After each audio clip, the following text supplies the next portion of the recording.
to the November 9th public hearings. We have a number of public hearings tonight. I am going to read a little, well, actually it's a couple of pages long now. That'll cover all of the public hearings tonight. These public hearings are being held pursuant to Section 465 of the Local Government Act.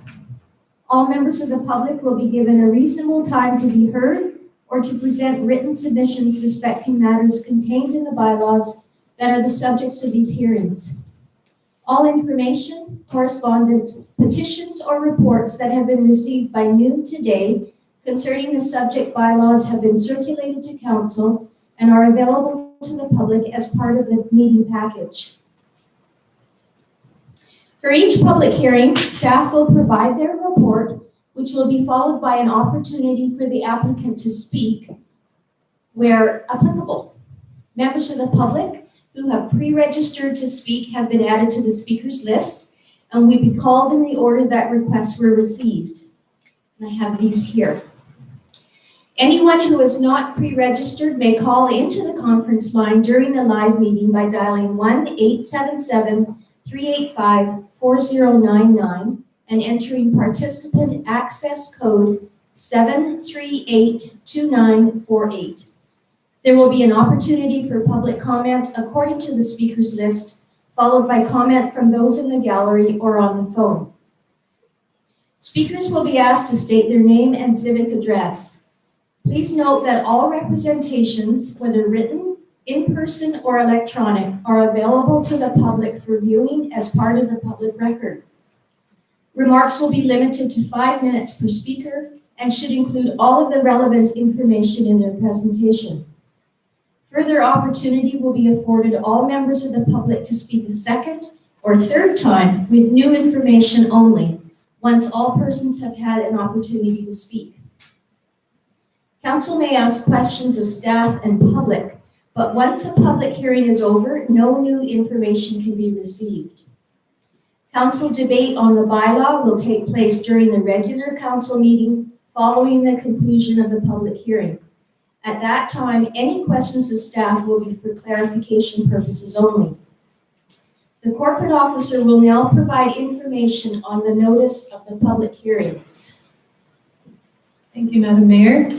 Just for everybody's information, so notice of these public hearings was provided by posting in the Summerland Review of October 29th and November 5th, and by sending out and otherwise delivering notices to owners and occupiers of each of the items that are on the agenda tonight for each public hearing. Thank you. So we'll begin with 2107 Tate Street, Official Community Plan Bylaw number 2020-019 and Zoning Bylaw number 2020-020. And Alex is going to be presenting them. Thank you, Alex. Thank you.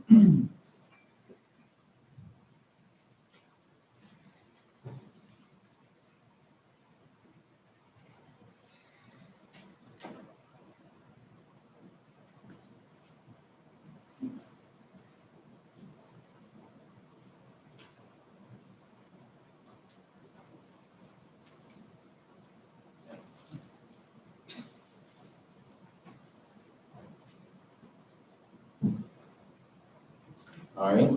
Good evening, Council.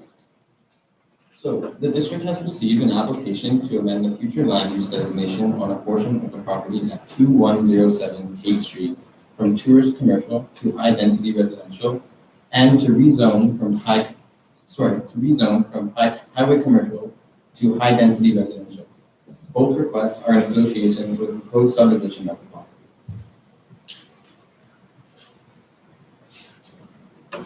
The subdivision application proposes to split the site into Lot A and Lot B. While Lot A is intended to remain in the highway commercial zone, with the existing building continuing to operate as a motel, Lot B is proposed to be rezoned to as residential high density to allow the other two existing buildings on the site to be converted to rental apartments. A development variance permit has also been submitted in union with this proposal. The applicant seeks to vary requirements for bicycle parking and setbacks. Although no major alterations to the existing buildings will be taking place, it should be noted that there are some minor building code modifications that will be necessary in order to comply with the 2018 BC Building Code. The subject property has been operating as a motel for almost 50 years. The owners are seeking to downsize due to the recent instability in the local tourism market and historical trends impacting their business operations. The existing motel is conveniently split into 3 separate buildings, making it easy to repurpose half of the existing motel into rental apartment units. Few upgrades will be required to the existing buildings as a result of the repurposing. In the OCP, the future land use designation of the subject property is tourist commercial, and it is zoned CH commercial highway. The surrounding pattern of development is comprised of agricultural lands and single detached housing. Although there are currently no high-density residential units in the neighborhood, medium-density development does exist. Objectives within the South Okanagan Regional Growth Strategy support the proposed conversion.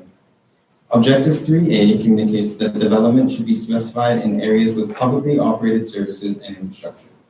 Supporting policy 3A2 of this objective suggests that development should be directed to primary growth areas. The proposed development site is just adjacent to Summerland urban growth area. Objective 4A encourages community diversity to enhance the overall well-being by supporting a range of accessible and affordable housing types. District objectives within the official community plan also support the proposed development concept. Objective 7.4.3.1 speaks to the district's need to accommodate a range of different housing options in order to meet market demands, echoing direction provided in the regional growth strategy. Objective 7.4.3.2 addresses the district's goal to reduce lot sizes and increase density in order to accommodate affordable housing options. The proposed conversion meets both of these key objectives.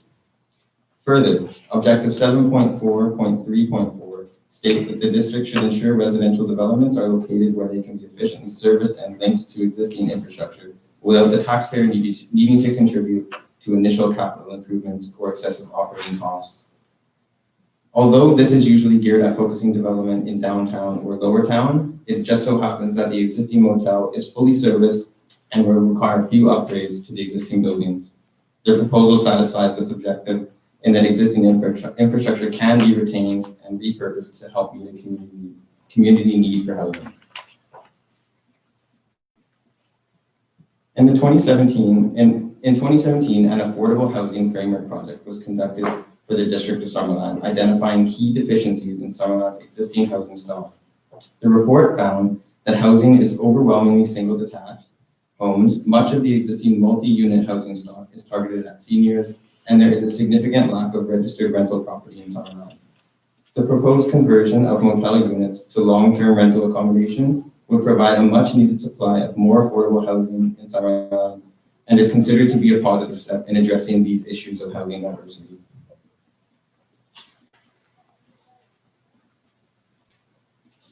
I want to take this chance to clarify one aspect of this application. It was previously communicated to Council and to the public that the minimum parking requirement for proposed Lot A, the portion to remain as a motel, was not met. However, after clarification from the applicant regarding the number of rooms, the parking requirement was in fact determined to be met.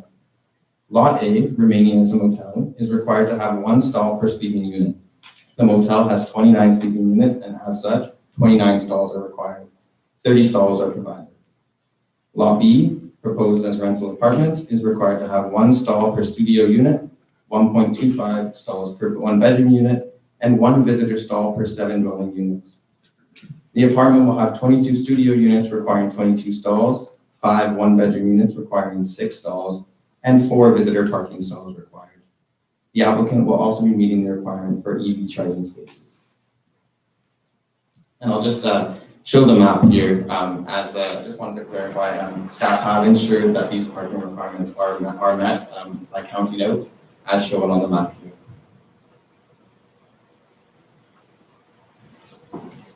Access to the property will be as follows. Entrance to the existing motel will occur only along Tate Street. When exiting, motel users will use the existing exit midway down Willow Avenue as shown. The apartment entrance will be at the end of Willow Avenue through the existing single lane access. Entering and exiting the apartment building will be controlled with a gate and a fob/key system. Travel between both parcels in the existing parking lot will be blocked with a landscape buffer.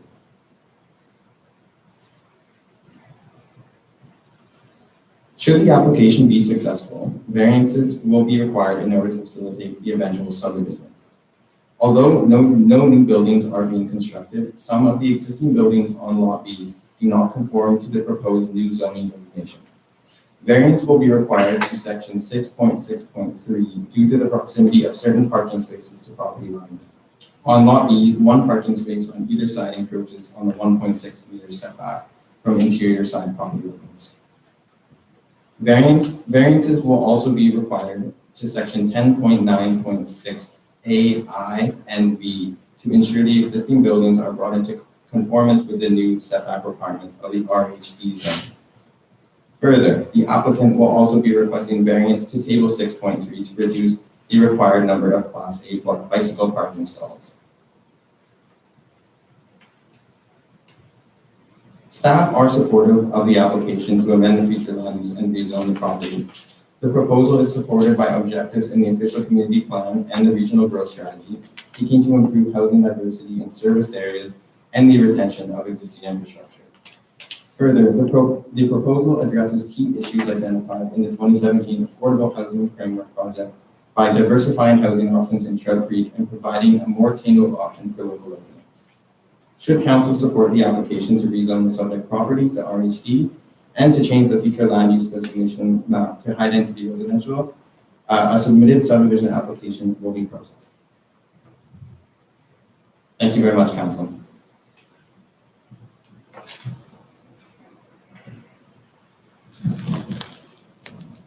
Thank you, Alex. Okay, so there is the opportunity for people to speak, beginning with the applicant.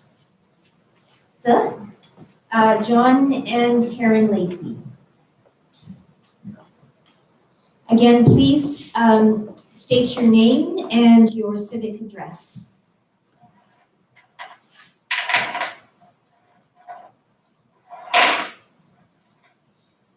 Good evening, Madam Mayor and Councilors.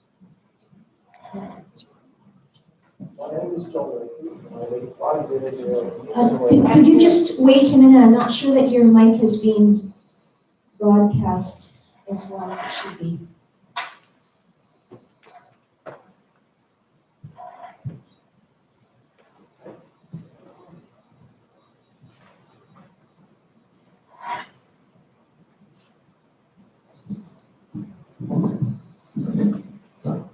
Okay, thank you. That's okay. Thank you. Okay, part two. Good evening, Madam Mayor and Councilors. My name is John Lathy, and I live at 5008 Nixon Road, Trout Creek, Summerland. My wife and I have been residents, constituents, and stakeholders in this town for some 17 years. We own and operate the Summerland Hotel. I'm sure I have no need to tell you that we are living through unprecedented times, which are affecting many people's livelihoods and general well-being. We are no exception, and I'm sure you understand that being in the hospitality sector, we are fearful for the future of our livelihood. Hospitality and tourism was the first sector to be hit by the economic crisis that this COVID pandemic has brought, and it will likely be the last to recover if it ever does. In view of the changed circumstances of our industry, it is only responsible to try and make a plan and take actions that will hopefully get us through to better times. My family, we have 3 married children and 2 grandchildren, have had long discussions about how best to navigate our way through these difficult times. As things stand, we could simply hope for the best and borrow money for as long as our lenders will lend to make up for lost business. While this will keep the lights on in empty buildings for a time, at the end of the day, if recovery in hospitality does not happen, and the latest British Columbia Hotel Association survey is putting average occupancy of 30%, which is very low. Like many other operators, we would be overwhelmed with debt and slide gently into bankruptcy, leaving a boarded up motel at the southern entrance to the town of Summerland. Or We could do what some motels have done in Penticton and in other places, and rent our rooms out long-term to whoever shows up at the door, with our fingers crossed that they will be the type of guests we won't regret having, and provide enough cash flow for us to make a living in the process. However, in doing this, there are bound to be some unpalatable social problems arising for both ourselves and our neighbours. Neither of these options require any rezoning or any other status changes, and neither is particularly appealing. We have therefore chosen to think totally outside the box and come up with something different that not only addresses the changed circumstances we face in hospitality, but also provides benefits to the community of Summerland. The plan we have come up with would reduce the number of rooms in the motel to its original capacity, which we think will be more in line with the tourism needs of the future, and repurpose the two newer buildings on site into much needed, self-contained, unfurnished, long-term, adult-only residential rental units suitable for individuals or couples of all ages. This option requires going through the process of subdividing the lot and rezoning the southern portion of the lot as residential. It also requires a substantial investment to refurbish the buildings and add kitchenettes to all rooms. I'm happy to say that our lenders, the credit union, are on board with this plan and will provide the financing needed, so it should be viewed as a community-sponsored project. They clearly think that what we are planning to do is something that the community needs and support our efforts to provide this innovative new form of long-term housing.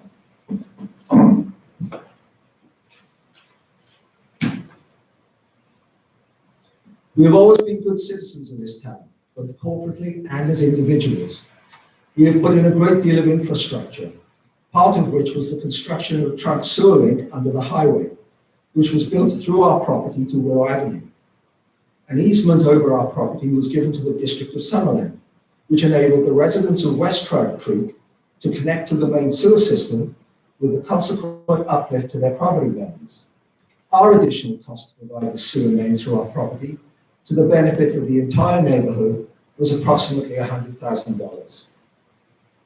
Once again, in these very trying circumstances, we are acting as responsible citizens in pursuing a plan that, although involving substantial costs to ourselves, will be of benefit to the community as a whole, while protecting our business and having no impact on the surrounding neighbourhood.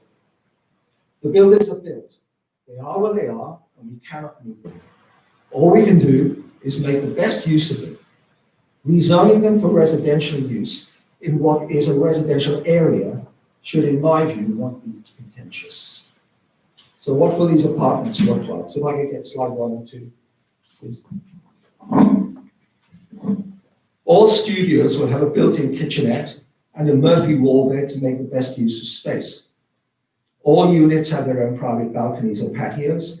There will be a common and secure laundry room on site for residents' use only. And all units and common areas are fire protected by means of a comprehensive sprinkler system. 3 and 4. These existing buildings are self-contained and will be screened off from the original motel with landscaping that will provide a visual barrier between the buildings and give them each their own separate exterior space. The apartments will be secure. Cameras will be installed on all landings, and there will be no access to the parking lot from the highway. Vehicle access from Willow Avenue will be restricted by a gate that will provide secure parking for residents and controlled and operated by a resident's key card.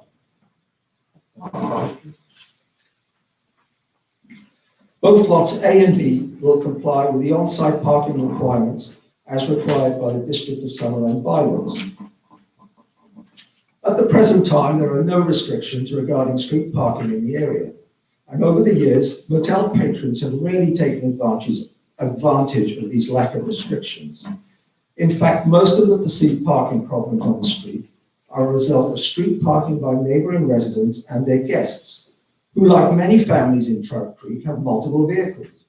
We only have 3 neighbors on Willow Avenue, but some of them have businesses that require both cars and trucks, and at times the number of vehicles between them and their guests run into double figures. During the high season, when we are at capacity, it would not be unusual to have upwards of 150 people on site, which generates a high number of vehicle movements as holidaymakers drive in and out. If our rezoning is granted and more permanent residents are living in our buildings, the fewer numbers and more permanent nature of residents who would usually drive out to work and in the morning and back in the evening, combined with a much reduced number of people visiting a smaller motel, should substantially reduce vehicle movements in the area. And like all existing residents of Trout Creek, these new residents will need a vehicle to access services and shopping facilities in either Summerland or further afield.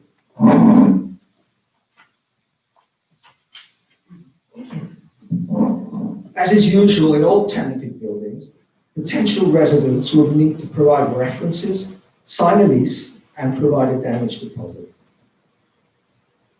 In the years I've lived in Trout Creek, there have been many changes. The fruit trees that were once growing in the Woodbridge pear orchard have been removed, and the site has been built on. William Street, which had a fine stand of trees at the south end, has also been developed.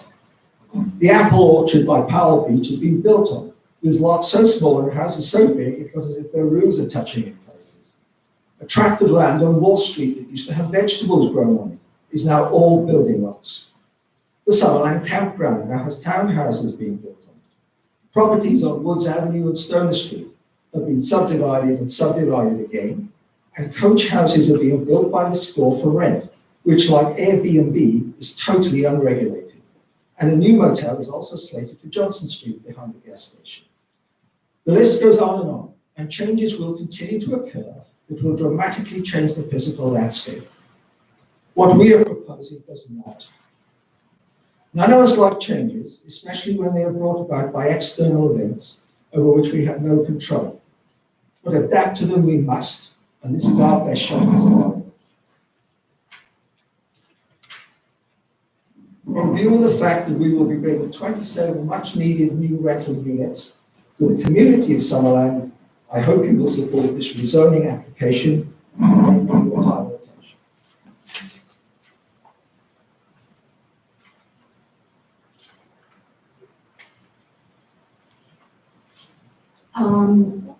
Yes, you can ask the applicant questions. Did you, Karen, are you speaking as well? Okay, so go ahead, Councillor Holmes, thank you. Yeah, thank you, sir. I have a few questions, if you don't mind. I'm just wondering what your plans are for the two properties. Would you manage both the hotel and the apartments? Would you sell one or either one of them? Or how would you use? As things stand, we would stay in situ, but I mean, who knows, we're getting old. Could I ask you just to repeat your answer? I'm sorry, I can't hear it with the fan on up here. Yeah, as things stand, we would carry on as normal, but we're getting old like everybody else, so who knows what the future's going to bring. Thank you. Carry on as normal. If there's a change, it's not normal anymore. So, Well, so you have two we properties. would run the motel and manage the apartments. Another one, if I may. Yes, of course. So you currently rent by the month this time of year, over the winter, is that correct? So your target market would be for long-term rentals, they'd be different, you'd have different clientele, is that your intention? Yes. And would you be renting the apartments furnished or unfurnished? Unfurnished. And one further question, if I may.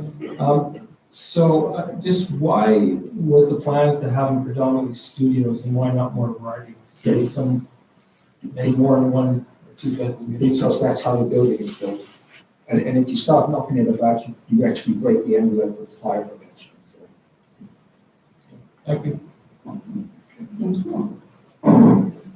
Councillor Traynor.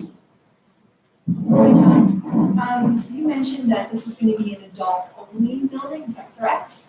I'm just wondering why you chose it to be that way, as opposed to allowing families. Because the units are small and they're just not conducive to bringing up a family.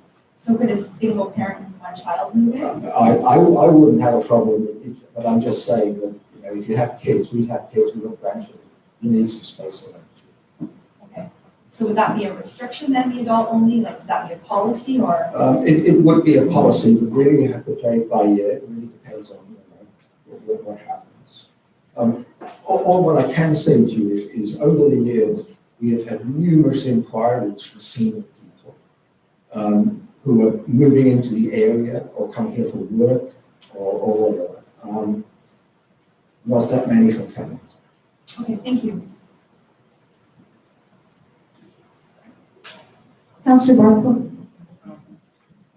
Could you tell me what you expect one of these suites would rent for, and how does that compare to what they're rented for now? Sorry. Oh, could you tell me what you hope to put these units on the market at? Monthly rent? Rental pricing? Yeah.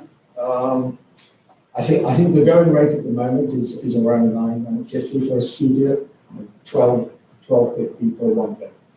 Thank you.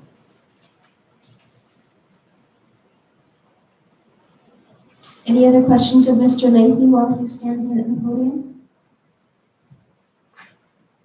Okay, thank you. Thanks so much. So next on the list is Karen Gallagher. I'm not sure if she's appearing in person. Is she in the room this evening? On the phone? No? Okay. And Randy Gallagher is next. Same thing? Is Randy Gallagher here tonight? No? Okay. So Deborah Monaghan is on the phone. Deborah, are you there? Please go ahead. Deborah, state your name and your civic address, please.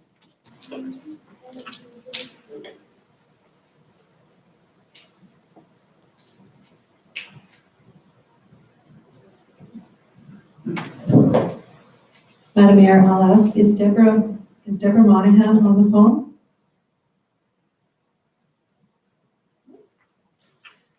Right. She's there for sure. Some problem. Deborah, oh, you're there. Here you go. Okay, I'm just gonna unplug my YouTube video here, so hang on. Okay. Okay, so, my name is Deborah Monaghan, and I live at 6228 Miltimore Avenue in Trout Creek, 2 streets behind the Summerland Hotel. As a resident of Trout Creek, I have many concerns that parallel those of the Advisory Planning Commission. And basically on municipality's website, the guide to developing in Summerland states the following. Municipal council use zoning as a method of directing growth and development within the community. The purpose of zoning is to maintain order, efficiency, and harmony in the use of land in the community, to establish and promote minimum standards for convenience and welfare of the public, to prevent overcrowding of land, to secure adequate light, air, and access, and to protect property values. The official community plan states it is to provide the following: a direction aligned with current community values, and development patterns. It also states that higher density development should be along major transportation routes and restricted areas close to the downtown core and lower towns. These locations offer day-to-day commercial needs, community facilities, and parks necessary to support high-density development. Based on the information listed on the district website, as well as in the OCP, I fail to understand how rezoning can be justified. Trout Creek, in and of itself, is a very unique community. It is a community within a community, consisting of single-family homes, beaches, parks, a public school, walking path, and not to mention a tourist destination with Bottleneck Drive. In 2006, Mr. Leahy wrote a letter to then Mayor David Gregory, and I quote, "We have therefore developed a scheme that we think is the most suited and will be of most benefit to the community in which we live. It is also the most expensive. As we are situated at the southernmost entry point to the town, we want a unique building of quality that would reflect the town in the best possible light to arriving tourists, rather than the cookie cutter type building that litter most towns, so tourists cannot tell which town they are in if they all look the same. This is in keeping with the spirit of the town, whose Tudor look center tries to maintain some uniqueness, end of quote. This is exactly what they achieved. The addition is certainly an attractive complement to the motel and attracts tourists to our end of town. However, now, and readily admitted, they say they can't retire because of the decline in booking. Now they want to change the uniqueness of the community in which they reside to better their own financial situation, not even considering the community at large. If you take away almost 30 rooms, where will the tourists spend the money? Not in Summerland, but in Penticton or even further south to Oliver and Soils. How is reducing tourist accommodation good for Summerland? The Advisory Planning Commission stated it also had concerns with the impact the motel rezoning will have on tourist accommodation. City staff advised there has not been a thorough analysis conducted to determine tourist accommodation needs. The Lacey's want to remove close to 30 rooms of tourist accommodation in a town that is a significant tourist destination. And the sole reason they built the addition in the first place. My question to council is, since when does one person's lack of retirement planning constitute the upheaval of a whole community? On July 24th this year, the OCP listed 3 places in Summerland as tourist commercial, of which Summerland Motel was one. Every high-density sector on the OCP is within the main core of Summerland, with the exception of the Summerland Waterfront Resort. But it was designed and built for the purpose that it is used for today.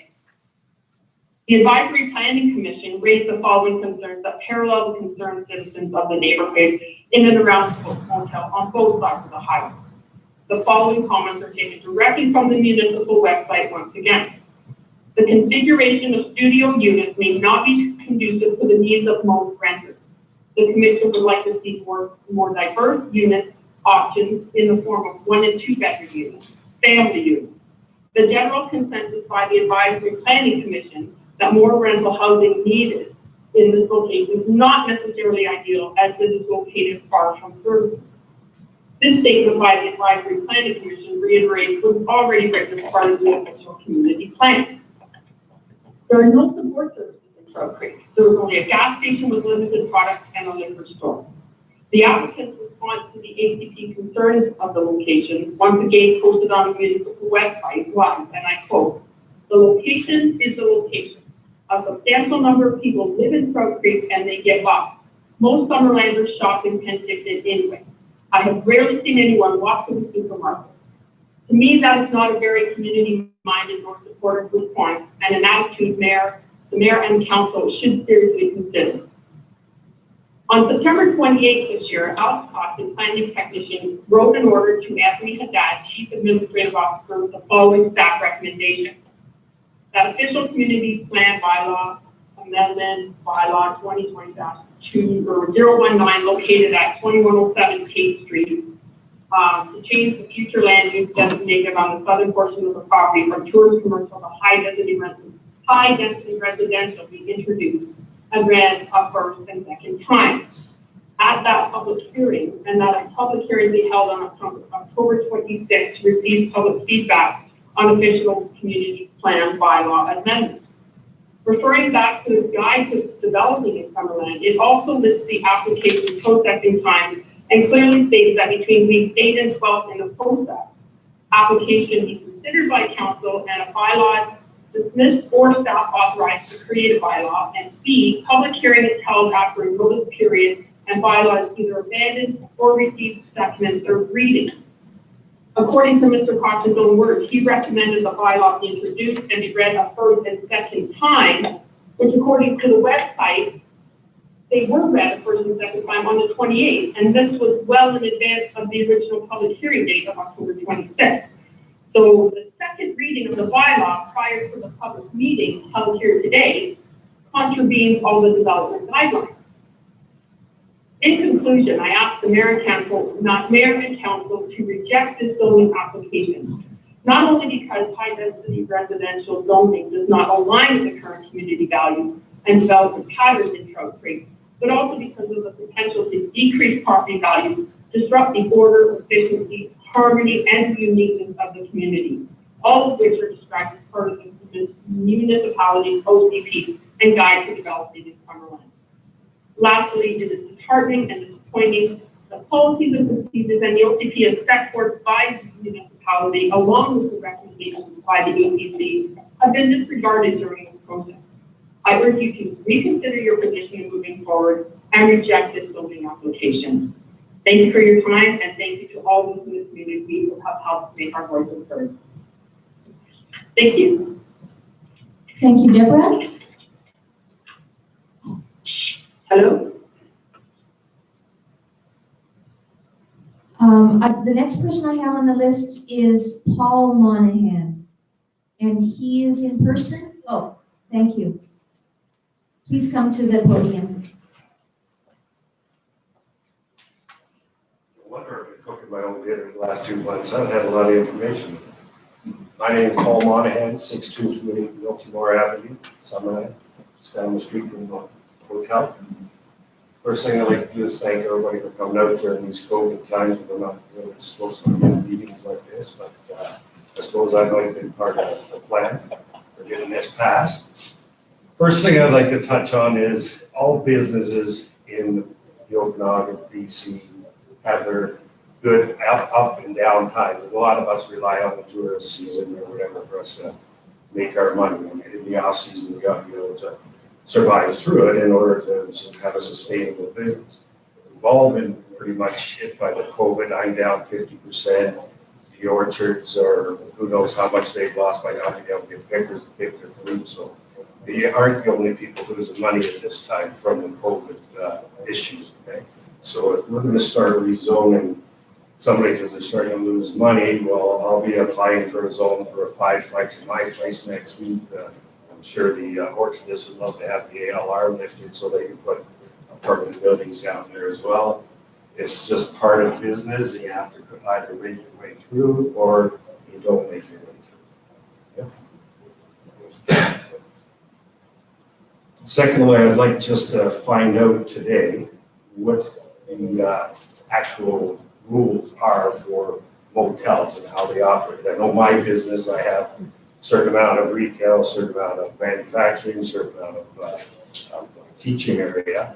They must have regulations because as it is right now, come September, October, they rent that place out anyways for 6 months. So I don't understand why you would need to have an apartment in there when they're doing that anyway.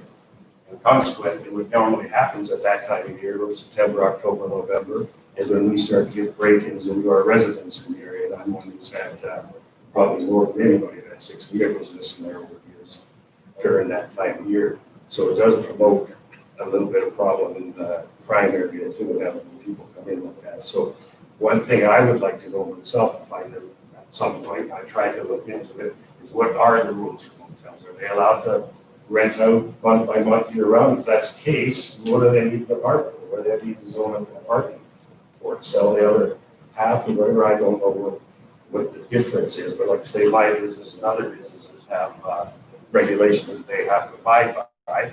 I can't just change my business from one thing to another without the approvals of a business license and such. So that I would like to have an answer for at some point or get from someone, because I looked into it myself a little bit, and it must have regulations. I mean, some kind of regulations, because like I say, right now, it's month to month. I just talked to someone the other day, he's there for 6 months, so they're getting their rentals as it is. Lastly, just to touch and top on what probably everybody's going to mention, my wife mentioned there, is it's a bad place for low-income housing. Like there's a liquor store and a gas station across the street here. 5 miles from the IGA or is the closest place to get food, and the other way you go to pay tickets. So it all have to be people who have vehicles that can get to that, and it's just not a good spot. Like most of those, from my understanding, they're putting up clone in areas like that are going into areas where people can walk or get transportation to get their food and their provisions that they need. And they're not, it would never have a chance of that down there. One, you're going uphill, they got a 5 mile walk to get up there, and I think the transportation is limited. I I don't know that for sure, but I don't see buses going by all the time. Okay, thank you. Thank you, Paul. Anastasia Hernandez? Is Anastasia here? Okay, next is Wanda Rogers. Please come forward, Wanda.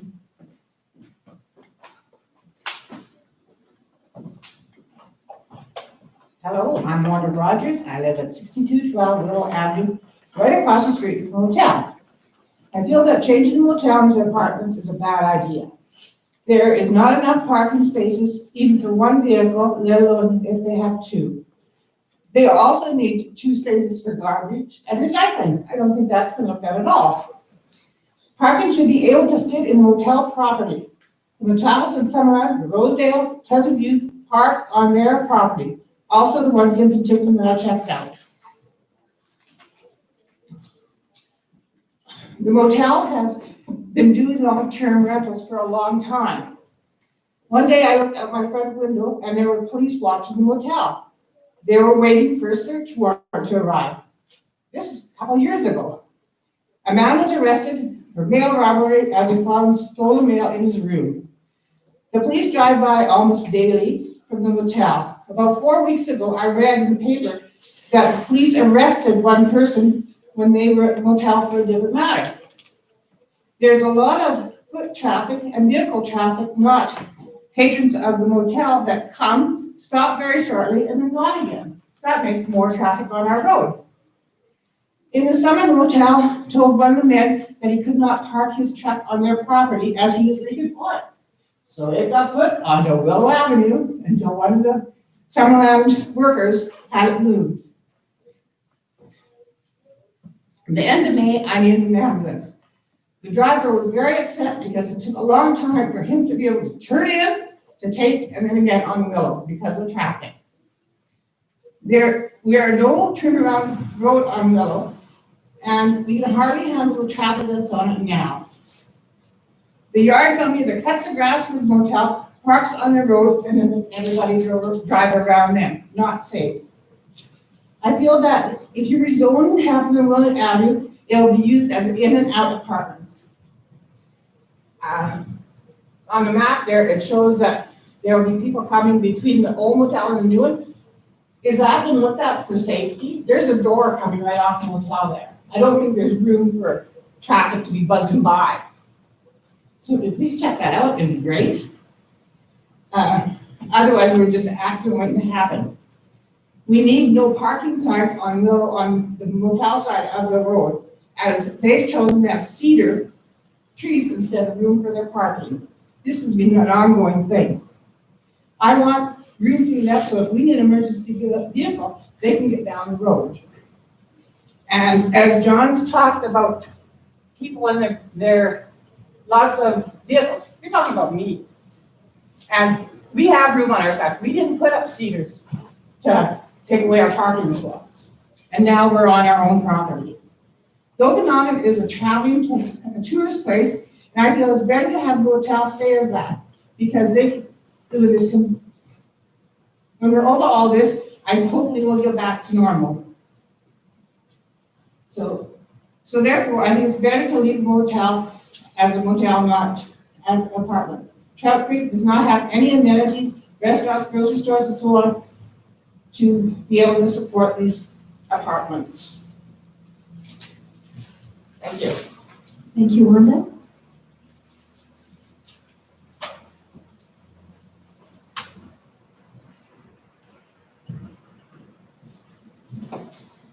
Is Brian Newlands here? Brian Newland? Oh, on the phone, thank you. Brian, let me just mute there. Can you hear me? I muted the screen. Hello? Hello? Hello, can you hear me? Yes, we can hear you, Mr. Newland. Hello? We can hear you, Mr. Newlands. You can go ahead. You can? Okay, thank you. Mayor and Council, my name is Brian Newlands, and I have a home at 2101 Randall. I'm opposed to this application for the many reasons stated in the massive correspondence received by the district up to October 26th, which does not support the application. And importantly, for the inaccurate information regarding the application which I received presented by the applicants. Some of the inconsistencies regarding this application are in an April 29th article, it is stated that the occupancy rates have plummeted. How could anyone know that occupancy rates have plummeted for the summer months coming up prior to those months having arrived? Probably reservations were canceled, but what happened in several hotels that we stayed in during the summer was applications to stay were lost, and then when Dr. Bonnie said stay at home, they filled up again. In a text message which I received and signed by Karen Leahy, she makes some additional questionable points.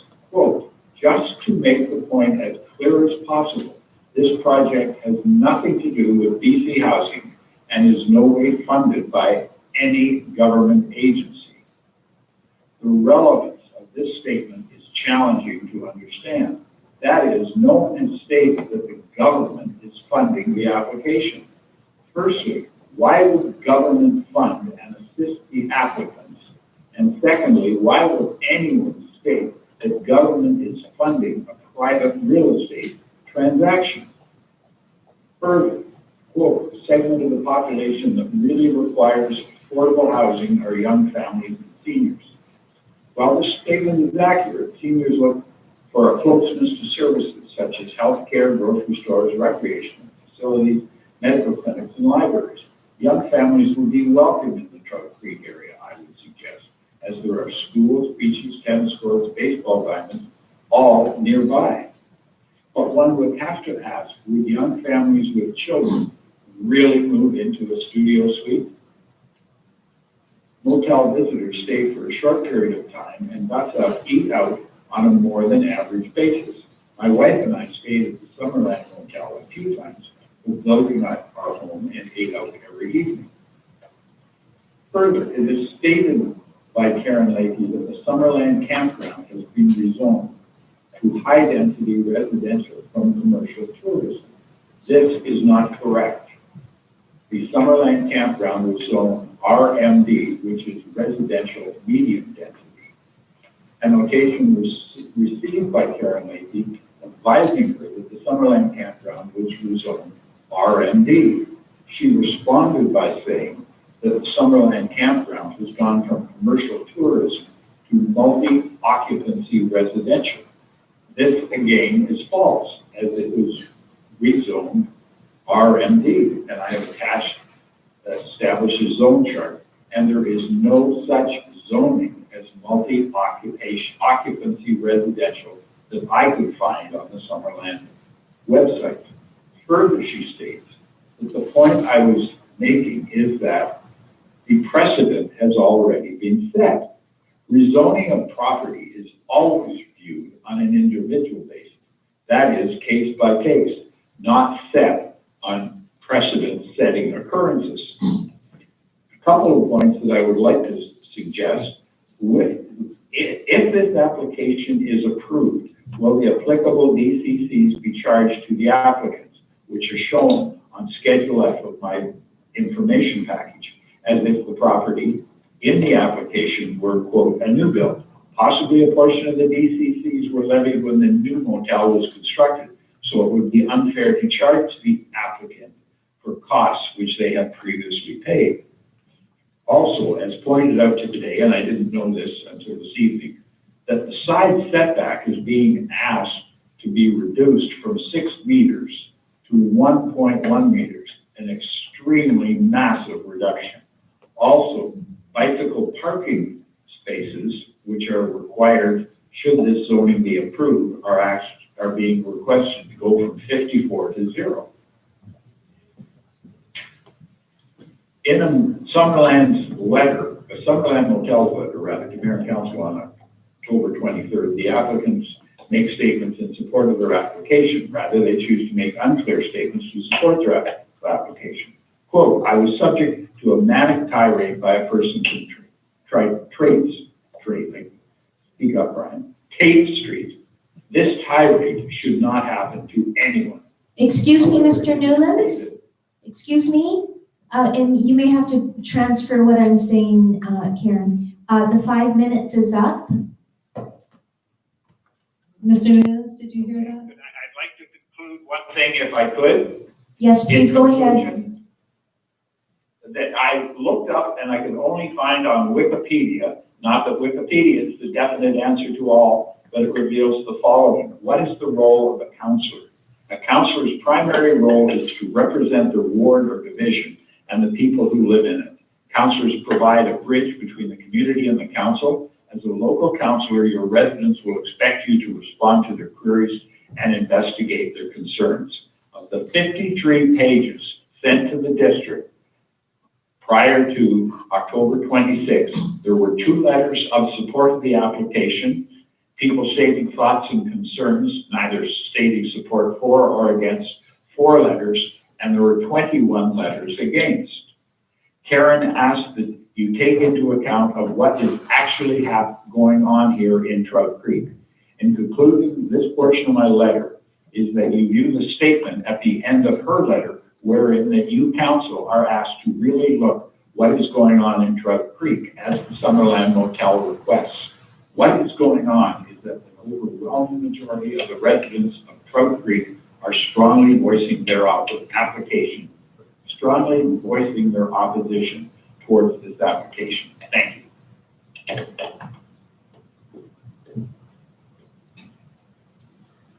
The next person on the list is Jim Hannon. That should be Chris Hannon. Chris Hannon. Please come forward, Chris Hannon. Mayor Booth, we actually had Jim and Kim Hannon who aren't here this evening. I'm here. Oh, sorry. There we go. So Jim Hannon isn't here, but Kim Hannon is here. He's here, but I was doing.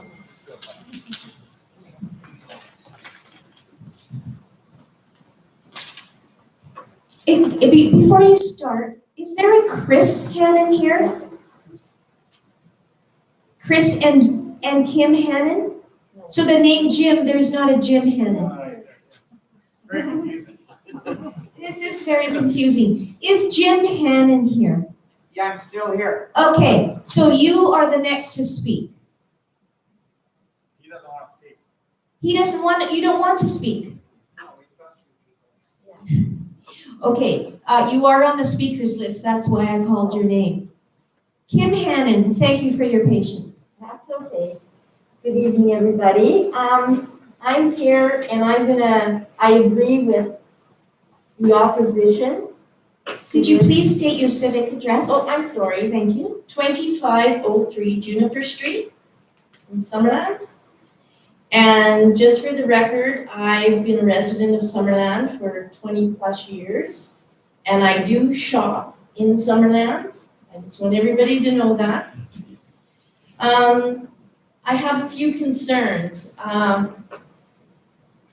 Summerland's a beautiful place. That's why I moved back here. And for tourist accommodation, we are really lacking. And I know that the city is trying to draw in different events to Summerland. And this is a great thing because, you know, we can have, maybe not in COVID, but COVID is not going to last forever. We're going to get through this. And we're all struggling together to get through it. We don't have good tourist accommodation. And that is something we need. And I find it crazy that we're even discussing getting rid of one of our motels. That many rooms. We have beautiful settings. And if you start putting high density zoning in there, that's going to take away a lot of why tourists come to Summerland. They like the laid back, beautiful scenery that they get when they come here because they're on a holiday. And when they come on a holiday, they're gonna go in, they're gonna use their rooms at the motel, then they're gonna spend time at the beach or at the restaurants or shopping and taking and try to make better our community uptown as well. It's not just a matter of just coming through and leaving. They're gonna see to our wineries, do winery tours, so this affects the whole community, not just the people that live around the motel. Also, in the winter months, my kids are all grown up now, but whenever we traveled, we booked motels. Like we'd get 10 rooms and dole them out. So, I mean, if you really want to go after the business, it's there, especially here in Summerland. You want to be close to the arena or the ballparks, whatever. But we do need this. And the other thing, if we're going to talk about putting seniors down there, getting on and off that highway is terrible. I'm a senior, but I am still driving. And if they wanted to get up to Summerland to a doctor's appointment or to grocery shopping, even if they drive, that Summerland Hill can be terrible in the wintertime. So I think we need to look at a lot more than, just because it's a financial problem at this time. Maybe we're all struggling financially. And I think Summerland, if we're talking about just getting more housing for people in Summerland, because I know rentals are short, I just think that our city can do better than that for providing housing. I don't know how many of you on the board or the council have gone down, walked through the rooms that are available, and like especially all the studios. I lived in a bachelor suites at that time, probably 40 years ago. I lasted 3 months there, and I was crazy. I had to get out and get a bigger place. Not here in Summerland, but this was when I was young and on the road. But I would like you to go down and see if you yourself or one of your families, you think that that is suitable accommodation for somebody to live full-time. So that's all I have to say, and I hope that it's thought through really well, because I do feel that Summerland deserves better than just doing something sort of quickly and not thought through, and in the need that we need the motels more so than the apartments of something that's too small to be really useful. And also we need 24-hour policing down there as well if we get more going on. Okay, thank you. Thank you, Kim.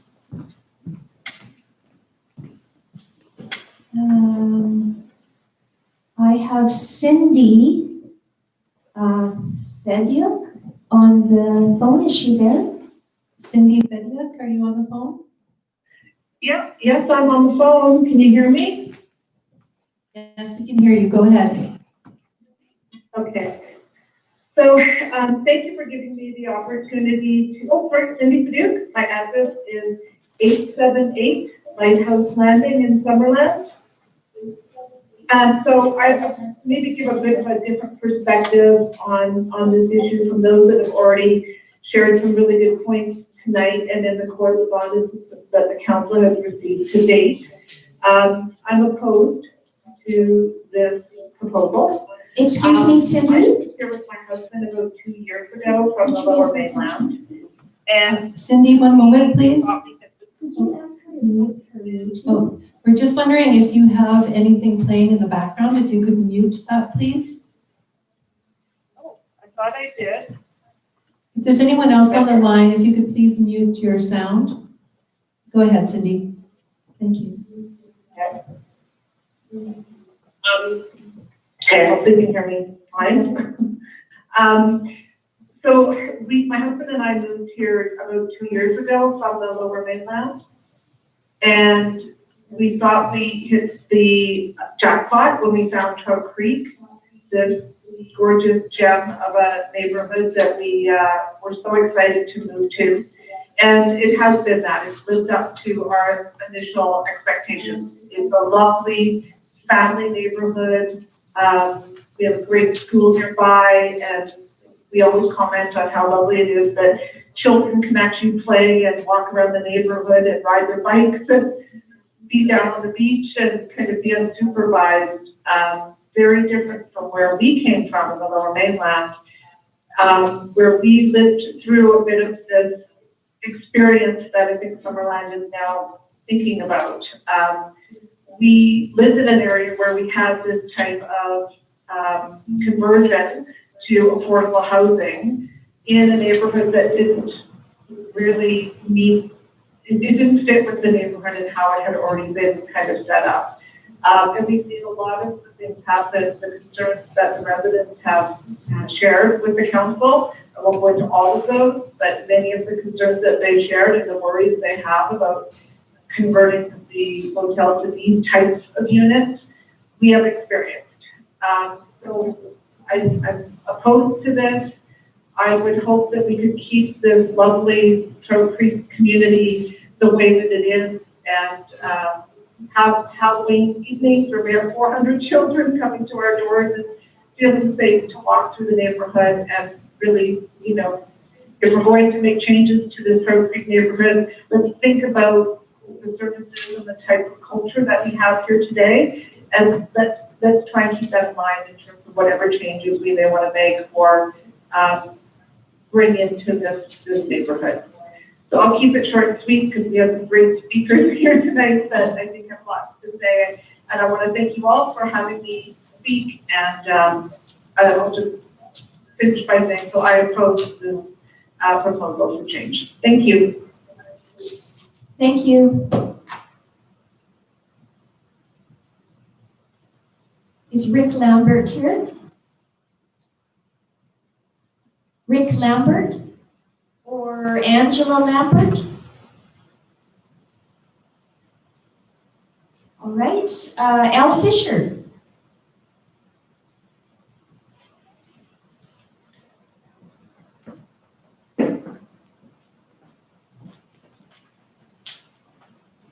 Hi, my name is Al Fisher. I reside at 6200 Miltimore Avenue. I also own the 8-acre property, which is directly south of the applicant's property. My property also touches Highway 97. Thank you, Mayor Boot, for letting me talk about this. I was super busy when I heard about this application, so I had my lawyer in Kelowna look at the thing, and gave my concerns. I think he sent you a letter outlining some of the concerns. And I noticed in Mr. Leahy's presentation tonight, he did alleviate some of my concerns with respect to kitchens and things. That's good. My only comment is that I just don't think this rezoning apps are in room. This hotel was not built or intended as an apartment building, and it just doesn't fit into this area appropriately. The main thing I've got is that my commercial interest in my property is at the end of Willow Avenue, and his new entrance and exit to his property is also at the end of Willow Avenue. And my gate, for instance, is about 18 feet from his entrance. It's quite tight. So I can see, and Willow also is a very narrow street. There's no parking on this side, parking for the residents on that side. It's a tight street. And I can just see there's going to be some problems coming up, congestion-wise. I've been operating a nursery and orchard business over there for 35 years. And during busy times, I've got semis going down that street, tractors, etc. And this property doesn't look like it, but it's also one of the last undeveloped agritourism sites in Summerland. It's 8 acres on the corner of the highway, and my kids and I are trying to develop it. So, number one, I want those hotel units there so that they can have extreme. But number two, I can see it with 25 to 60 new neighbors right at the choke point of my property. I can see this going to be definitely an issue at certain times of the year. I'm just concerned about That's my big deal, is the egress, the access to it. So I'm not here to talk all about the lack of amenities, that's pretty obvious. But in conclusion, I just think it's, the property he got is not properly designed for this proposal. I don't think the rezoning that proposed is contextual with that neighborhood. And basically, I'm opposed. That's my comments. Thank you, Alan.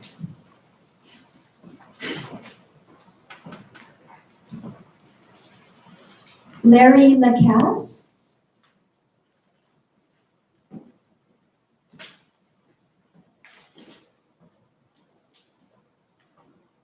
Good evening, and thank you for the opportunity to speak.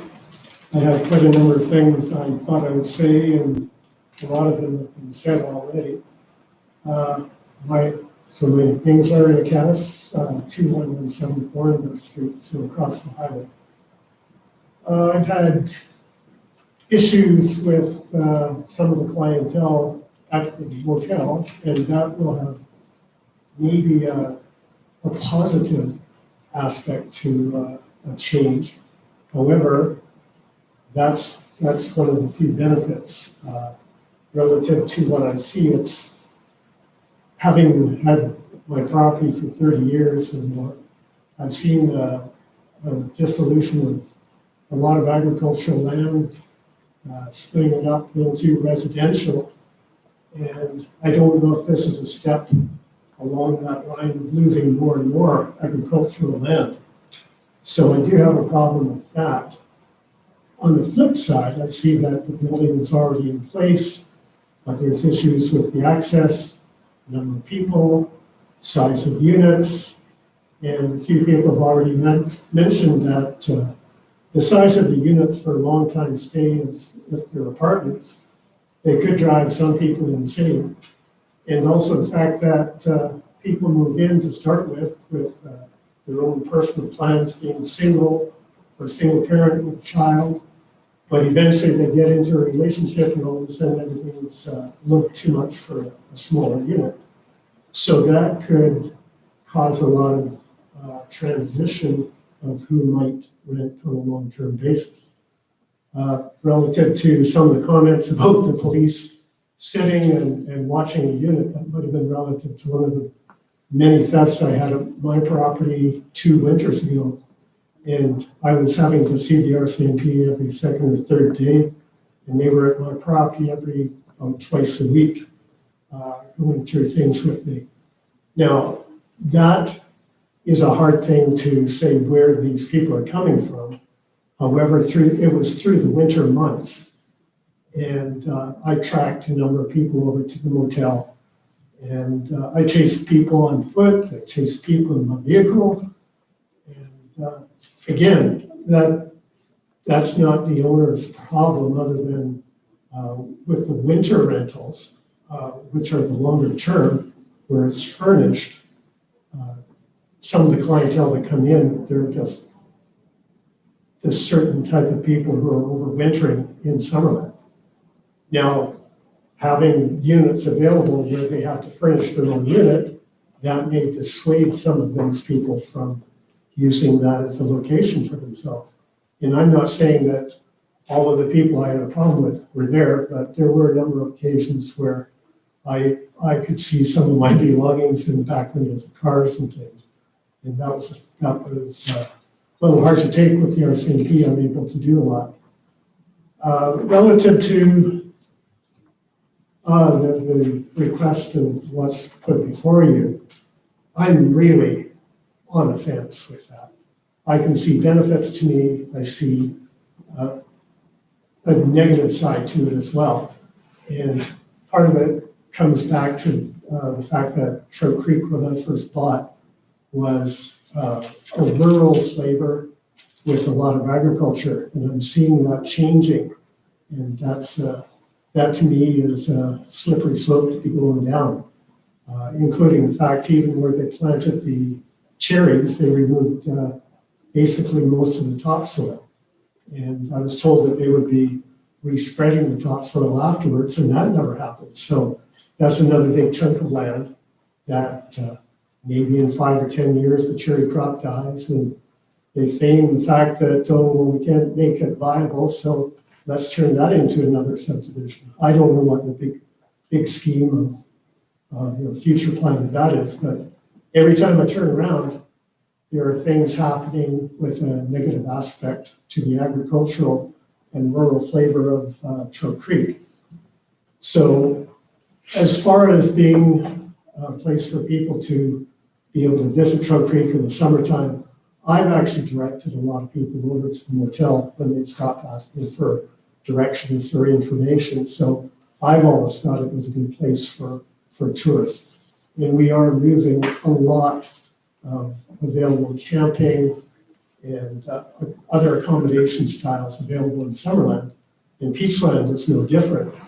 And I don't know how the council can attempt to turn that back and regenerate more availability. I don't know if you have to go back up by the train station and develop campgrounds or something, but the big thing is that we're losing accommodation for tourists. And I see that as a negative thing in the future. And pretty much all the other things I had to say have been said, so thank you very much for the time. Thank you, Larry. And the last person I have on the list tonight is Christopher Hannon.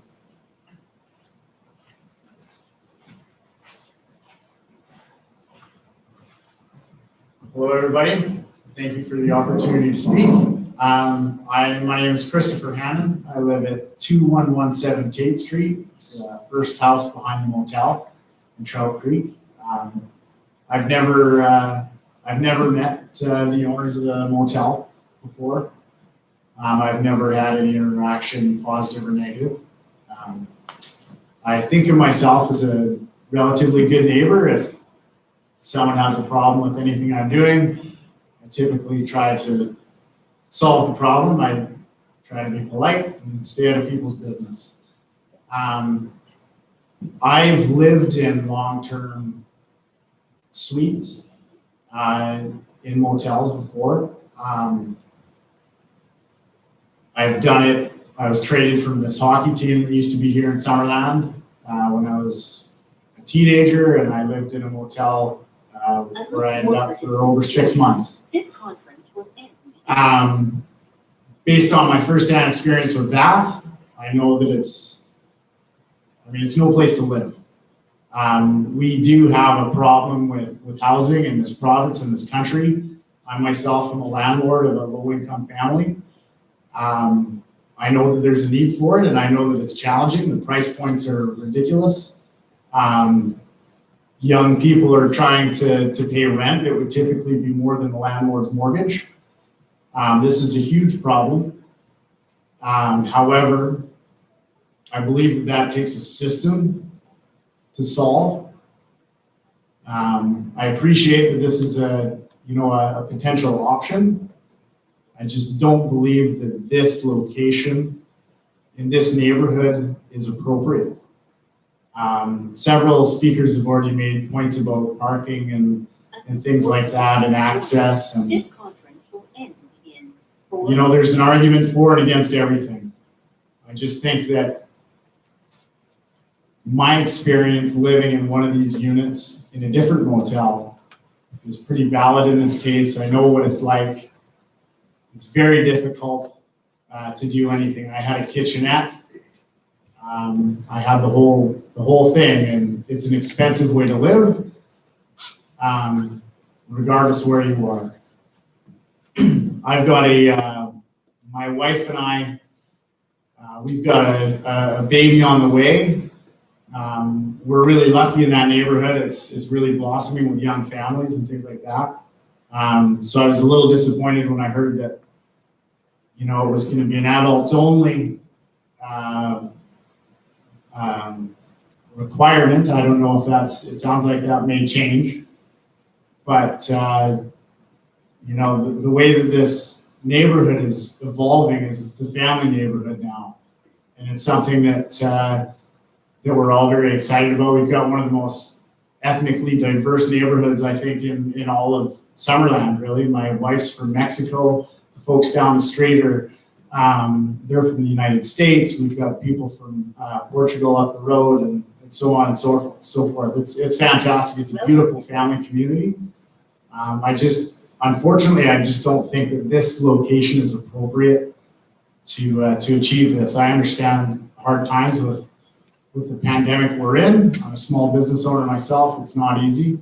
Hopefully, things continue. We can all get through this. I don't wish financial hardship on anyone. But I can't support this, and my wife, she also cannot support this. So thank you very much for your time. I appreciate it. Thank you.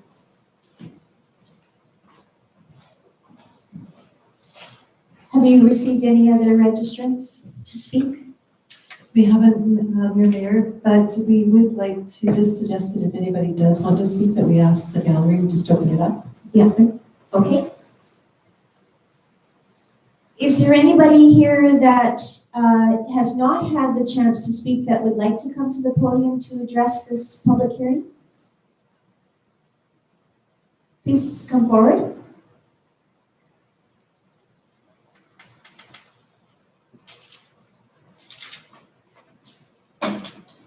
Hi there, my name is Mark Lavassier. I live at 1708 Harding Street.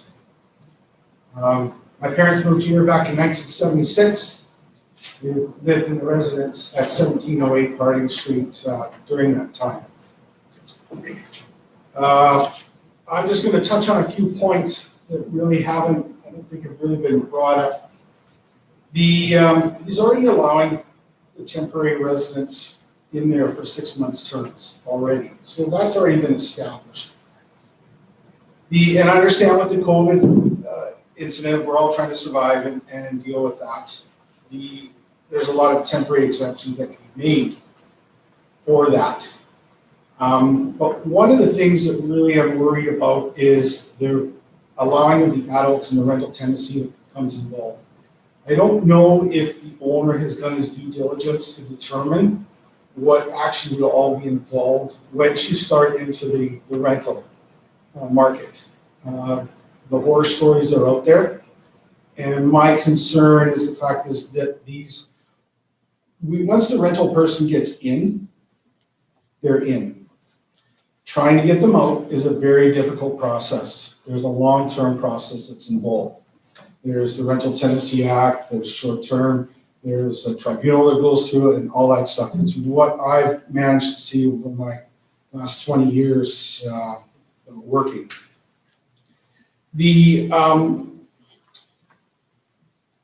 Regarding the adults only, I'm not too sure if there's any precedents or anything like that, how you can regulate that with regards to policy, regulations, how that can all be set up. When a lot of renters do come in, and I'm sure there's some that are back here have already said they're already landlords, the fact is when they present themselves as renters the first time, they usually put on a very good facade.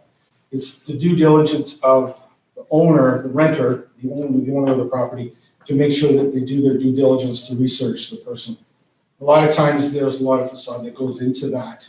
And what happens is then you end up with a very select group of people that end up in these areas and the low income.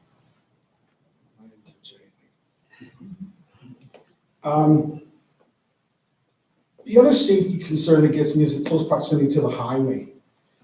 As you all know, it's a 70-kilometer zone through there. I can tell you on any given day, you're not going to see a majority of vehicles doing 70 kilometers an hour. There's only one way across the highway, and that's through a governed sidewalk that's through the municipality there on the highway there. It's a control. Step back. That's the other concern is off the highway and entering the highway is a big safety concern. If there's an improved access, then that's a possibility.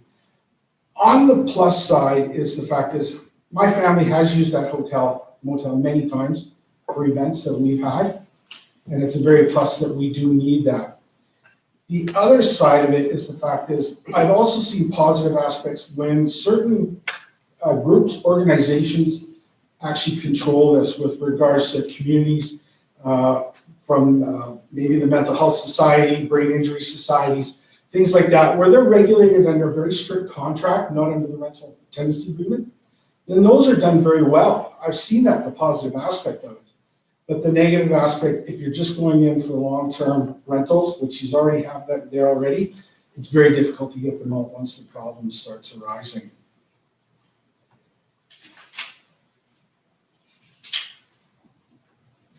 Basically, I understand that the difficulties that are this, we do need that sort of thing, but this is not the area for it. I'm opposed to it. I think at the end of the day, we're already seeing the density growth from I've already submitted the letter showing before we lived here, you need a certain size property because of septic. Now we have sewer, where you put 3 homes now, you can only put 1 before. So we're already seeing that growth there. With the apartments and going into that housing complex, proves to be a very, very difficult time. It's already been expressed before by a lot of the amount of the RCMP and the clientele that this sort of building can produce. Thank you. Thank you, Mark. Would anybody else like to come to the podium to speak? Okay, for those that have already spoken once, is there anyone that would like to come and speak another time? Mr. Leahy?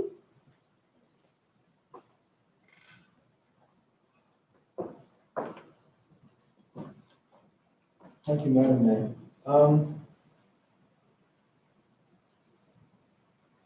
There appears to be a perception that people who live in studio apartments or what's termed affordable living are bad. That's not my experience. And secondly, somebody raised the issue about rules and regulations regarding motels. Well, the motel comes under the Motel Keepers Act. Apartments come under the Tenancy Act. And under the Motel Keepers Act, it is very, very difficult to deny people any service. So we do our level best to sift and sort and all the rest of it. But as the gentleman just said, everybody puts on a nice persona when they want to live in the property. Regarding apartments, it is, in my opinion, because we have rented apartments in Vancouver, we own apartments, and it is much easier. It's a far more long-winded process when somebody applies to come in, and they have to, you are then doing your due diligence, which you can't do in 10 minutes when they come off the road, asking for someone to stay in a motel. So I hope people are not getting the wrong end of the stick. The apartments are not the motel; they're totally different. The motel will be the motel, the apartments will be the apartments. I think the second thing is this is regarding crime. Well, we are not in favour of crime, I can assure you. And the decline of society is not the fault of the Summerland Motel. And I would remind them that every summer, 10 cities appear in the orchards around about as farmers bringing young people to harvest crops. And the other thing that has changed fairly recently is that we are on Highway 97, which is the main north-south conduit of this valley. And then 20 miles down the road, there's a jail. And they seem to be letting more people out than they're taking in. Now, part of that is COVID, but there is a lot of transient people. Because we are actually on the highway, we do see them. And so I have to say to you that whatever the perception, not that many people come from the motel. And we actually cooperate fully with the local detachment of the RCMP. And they pay us visits, as they do to all motels in town, when they're looking for people. And they go through our register and they see if they're there. And I'm glad to say that they very kindly, frequently fly flag by driving through our motel car park when they have the time, which I believe is a strong deterrent to people with criminal intent and should be of comfort, not concern to the residents of the immediate neighborhood. And we do work closely with the RCMP.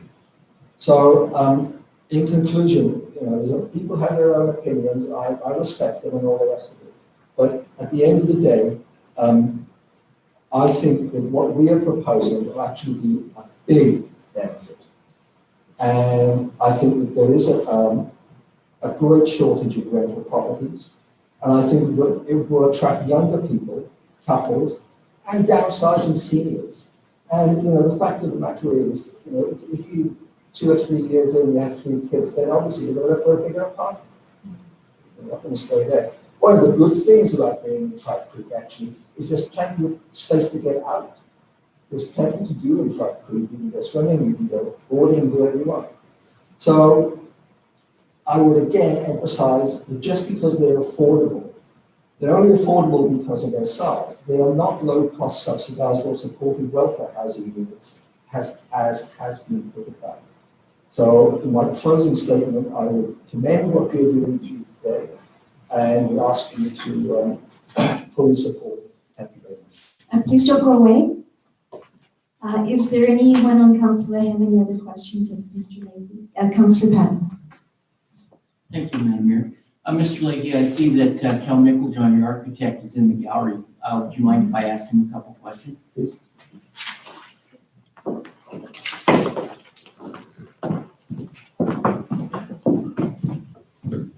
Hi, Cal. Hello. Good to see you. Hello. I do have a question. This was brought up by Councillor Holmes in regards to the size of the units.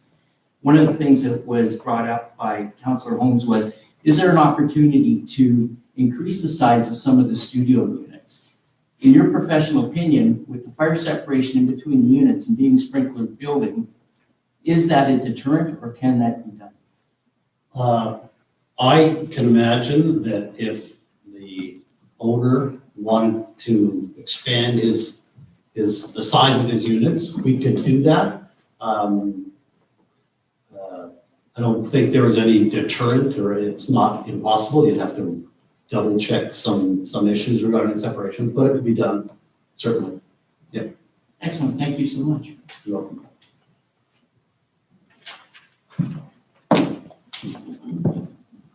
Mr. Carlson, is there a question for Mr. Leahy? It is, yes. And I have a couple of questions for you as well, so thank you. Get your exercise tonight. Thank you for bringing this forward. I actually have 2 questions. The first one is, was your application made once COVID hit before the summer? And my other question is, if you were to succeed and subdivide and have half apartments and half a motel, would the motel half still be available for long-term rental in the wintertime?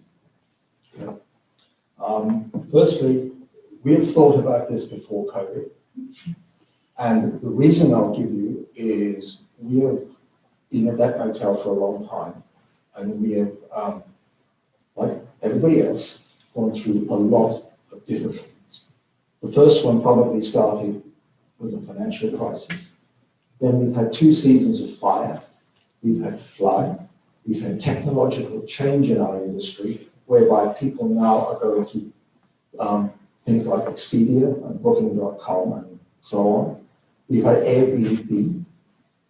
So we've taken massive hits. COVID was, I suppose, the straw that broke the camel's back. And secondly, I would say about, Summerland needs tourist accommodation. 80% of our clientele come from Alberta. And if you read the paper, the Alberta economy is not doing good. I think Calgary is losing jobs at a rate of knots. And if you believe the politicians, no disrespect, that our route out of this crisis is going to be green. So much of the Alberta economy is redundant. Now, where did these other people come from who are going to fill all this stuff up? I don't know. And there's also plans for another motel. So if demand does rise, then it's going to be profitable for that kind of business. So And my second question was, if you are successful and you have apartments, would the rest of your motel operations still be long-term winter rentals as well? Short-term winter rentals? You always get short-term winter rentals. But mostly people have a reason to be here. There's been a lot of building in Summerland. And over the last 2 winter seasons, we've had a lot of tradespeople who come in for 2 or 3 months to do a job and go back to their area. So in that respect, flexibility in the motel would probably suit those kind of people. But as far as the residents are concerned. Thank you. I'm sure that it's in the package. Can you remind us how many units actually remain in the motel? How many units that you'll be? 21? 29. 29. Thank you. And this again might be a question for Cal. What is the square footage of the studios that you're envisioning at this point? I don't know off the top of my head, I'm afraid. Sorry, you don't have that information? Okay. That's fine. And then I just wanted to ask you, based on the comments made earlier tonight by somebody that was not in favor of your proposal, do you care to comment about the challenges of managing long-term rentals? There was a fair number of statements made and perhaps some assumptions made there, and I was just wondering if you cared to comment about those. I think because they are long-term, a lot of things will be actually written down in the lease, so it has some legal backing. And if I could just do a comparison, in the motel we have signs everywhere. You know, don't walk on the grass, keep it going, and leave.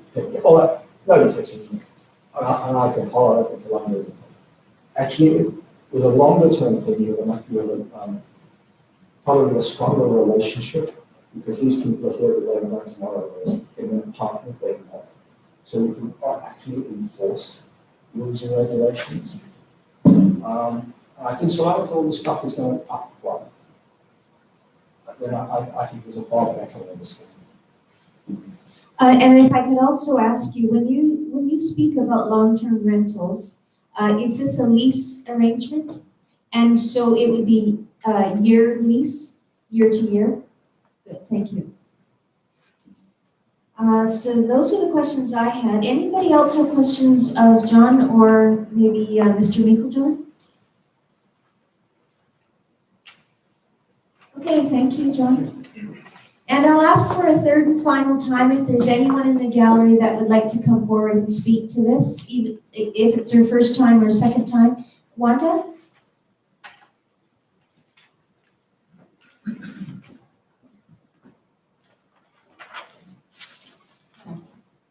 I've lived down in Trout Creek and I've been through the motel with, I believe, 3 or 4 different buyers.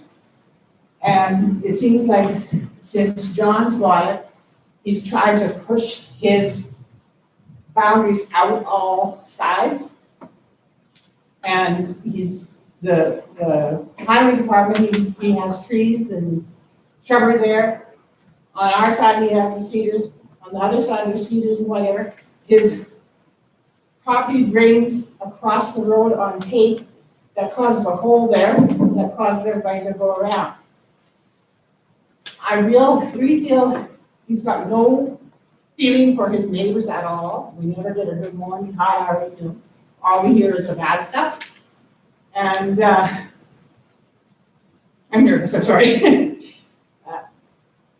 I feel for you for your business. There was, since we lived there, the schools, the teams, or whatever, there was busloads coming in. And it seems like after you took over a body, it's just dwindled down to nothing. Like maybe there's another reason other than COVID that's really the bottom line here. I'm really against it being changed. Thank you. Thank you. Elle?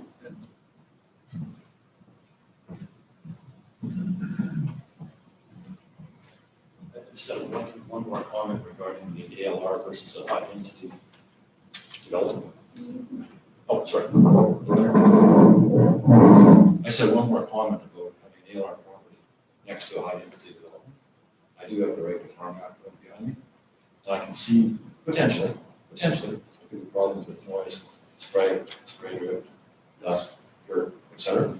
Like I actively farm vegetables about 12 feet from that fence. And in the spring, there's lots of dust and spray and stuff like that. So I can see there could be a possible situation where things might not work so well sometimes. There could be some confrontation.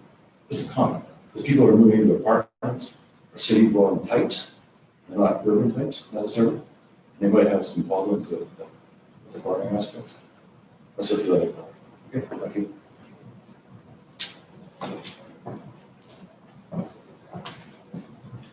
Okay. So I'm going to declare the first public hearing closed, and we'll go on to the second one now.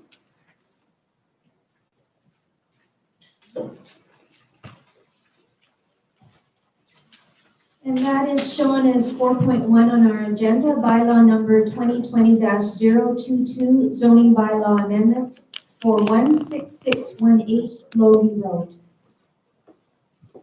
And it looks like Ariane's presenting? Ariane, thank you.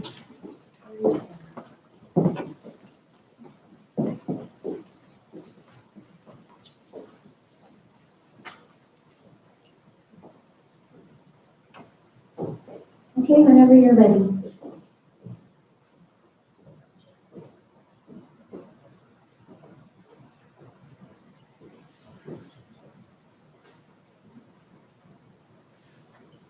We're just waiting for it to load.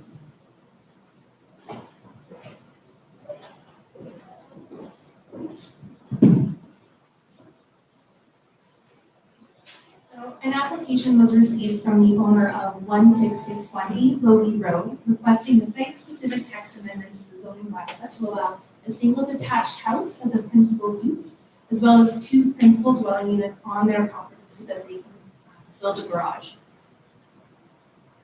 So this property is unique in that its OCP future land use designation is medium density residential and its own RMH, which is intended to accommodate manufactured housing communities.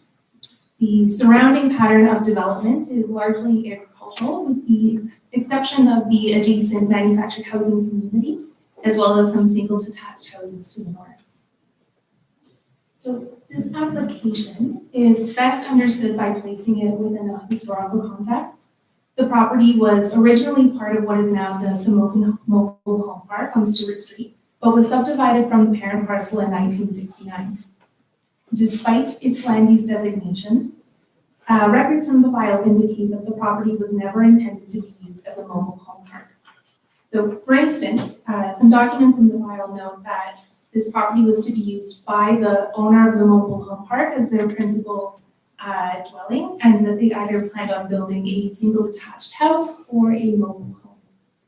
And additionally, the size of the property isn't conducive to a manufactured housing community. So the concern at this time is that the only permitted principal use within the RMH zone is manufactured housing type 1 or 2. Although the single detached house is being used as a principal use, it's non-conforming. Any alteration to that house, including accessory uses associated with it, would increase its non-conformity and must be brought into compliance. This is particularly relevant for this application as the owner would like to build a garage, which you can see highlighted on those photos there, and the yellow circles depict the location of where they're proposing to build it. But they can only do this if the existing house is a legitimate use. So the intent of this application is to bring the non-conforming single detached house into compliance through a site-specific text amendment to the zoning bylaw to make the existing house a principal use and to permit 2 dwellings on the property. As part of this review process, staff considered several options that would bring this house into compliance, including an OCP amendment to the future land use designation, a zoning bylaw amendment to reflect the low density and residential use. However, there is not a zone or a land use that adequately addresses this property, and as such, staff are recommending a site-specific text amendment at this time. Only under exceptional circumstances would staff recommend having 2 principal dwellings per lot. Given that both dwellings have existed for decades, staff see no harm in allowing this use to continue by bringing the single detached house into compliance to facilitate the construction of a garage. Should council not approve the site-specific text amendment, the single detached house could continue to exist as a non-conforming use, but no additions could take place that would further increase its non-conformity. Thank you.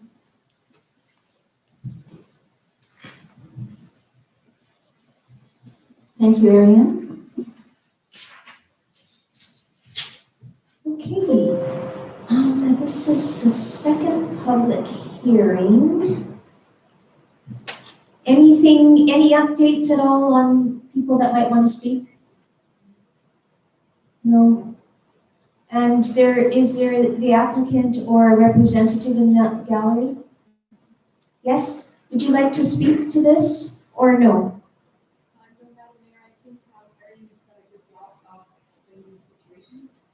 I'm sorry, I can't hear you when the fan is on. No, Madam Mayor, I believe that Erin has done a good job of explaining the situation. Oh, it's Harlan there. Now I can see you. Okay, thank you very much. Okay, I guess there's nobody who wants to speak to this, so I will declare this second public hearing closed. And we'll go on to the third one. 5.1, bylaw number 2020-024, official community plan amendment. Thank you. Brad, thank you.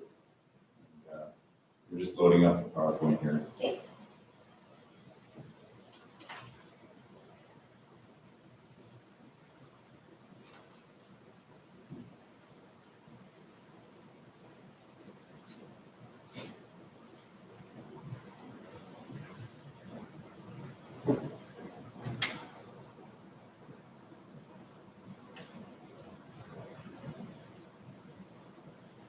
Okay. So if council remembers, we did have a presentation of this already. CEO has already done first and second, so I'll just try to go quickly through it. What we're proposing to do is to provide some flexibility to the official community plan for areas identified as hazardous within our hillside development permit area. And specifically those areas identified as having slopes greater than 30% of slope, natural grade slope. So currently, within the official community plan, we have guidelines that state that all development is restricted within slopes that are greater than 30% of natural grade. And so therefore, if a development proposal was to come forward, it would require a site-specific amendment to the official community plan to allow for that parcel to get developed. And even this may be the case in how we interpret the official community plan, even for an area, a small portion of a lot being over the 30% mark. Next slide. So just for illustration purposes, this GIS map here shows all areas identified in the district of Summerland that are over 30%, which identifies the black area in this topography map. As you can see, of course, everyone knows that we do have a lot of hillside areas within the district, which is common in the Okanagan Valley, where there is development pressure, given that it's outside, often these areas are outside the AMR. So what we're proposing in terms of amendment is instead of an outright prohibition of all areas greater than 30%, that we evaluate a parcel on a case-by-case basis through the completion of a detailed geotechnical assessment that's professionally completed by a geotechnical engineer to determine if there is the feasibility of development on the site through geotechnical means. We also have some other guidelines that we're proposing to try to restrict the potential impact of development within a high slope area, such as site grading within the hillside area to be limited only to the specific development footprint of a parcel, and not completely, trying to flatten out the entire parcel from property line to property line. And similarly, as well, we're restricting any flat yards to be developed within these parcels, and that visually impact assessment we prepare if there are visual concerns with use of large retaining walls, for example. slide. So just some examples of areas where have been talked about, and I believe in the past, for development that are restricted through the 30% rule. This is a large lot that's located in the south area of the district. As you can see from the middle map there, all the black areas that are identified that are over 30%, which would restrict the development of this parcel without, again, an official community plan amendment.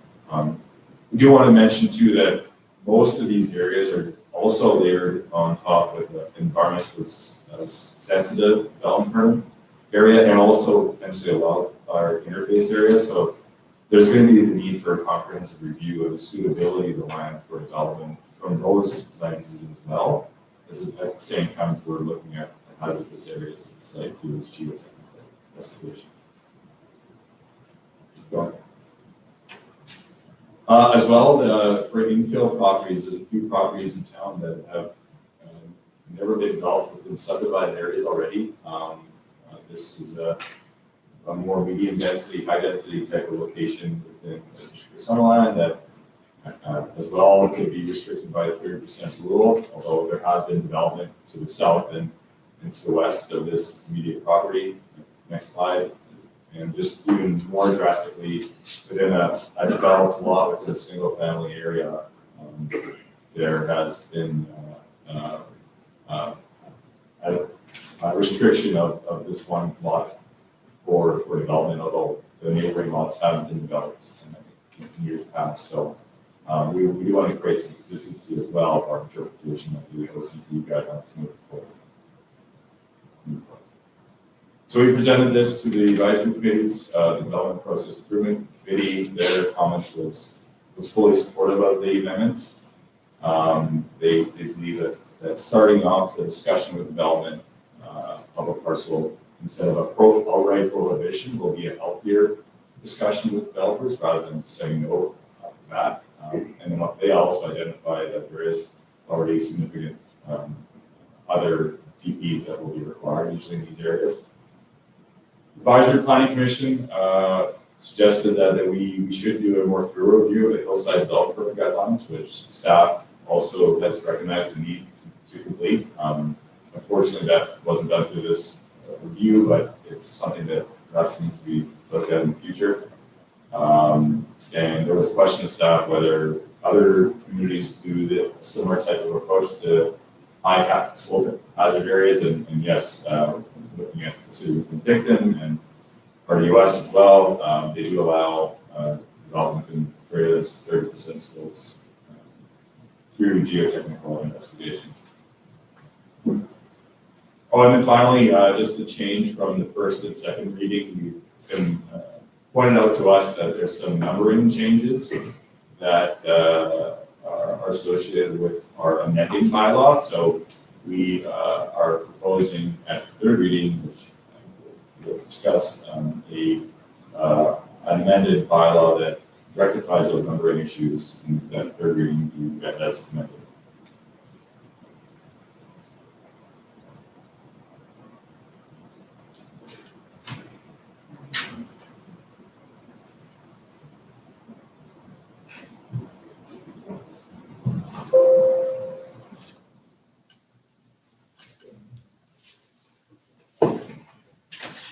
Councillor Barco, do you have a question? Should we ask questions of staff now or when we No. get into the meeting? When we get into the meeting. Yeah, thank you.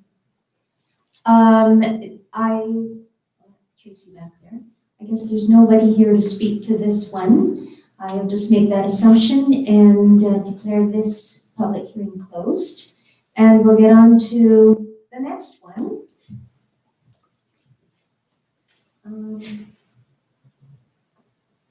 I've got my agendas mixed up here.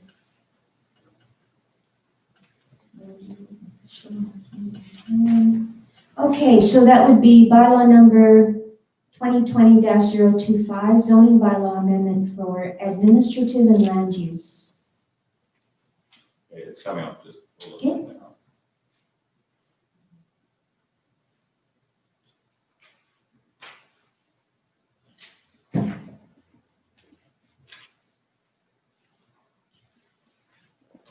Okay, Okay, thank you. The intent of this amendment bylaw is to do an administrative update to the zoning bylaw, which has been an area of need, I think, for a number of years for the district. So I'll just get into the details moving forward. So there's a number of reasons why we wanted to go through an administrative update, streamline the development process. We've identified a number of historical inconsistencies within the bylaw, and which happens over time as you do a number of amendments since this bylaw was originally adopted. In June of this year, which I'll get into, we completed a variance analysis of the amount of variances, development variance permits that were being brought forward to council, which identified that there had, for the community size of Summerland, that we have been providing a lot of variances forward to council, which indicates that there may be issues with the zoning bylaw. At the staff level, we have our own interpretation concerns, which we're hoping to rectify through additional definitions within the bylaw, which including as part of this amendment. Consistency is another area of concern, again, throughout the bylaw. We've had specific complaints from customers too about something that doesn't fit with other guidelines and other plans that we have. And then as well, just moving forward, we want to have a semi-annual review of the zoning bylaw moving forward so that we ensure that we're keeping the document up to date. So we can't see too well, but this was our development variance permit analysis that was completed in June. We looked at variances that the district issued over the last 3 years, since 2017 to 2020, to identify where we may have perhaps issues within our zoning bylaw if we have the same variance coming forward.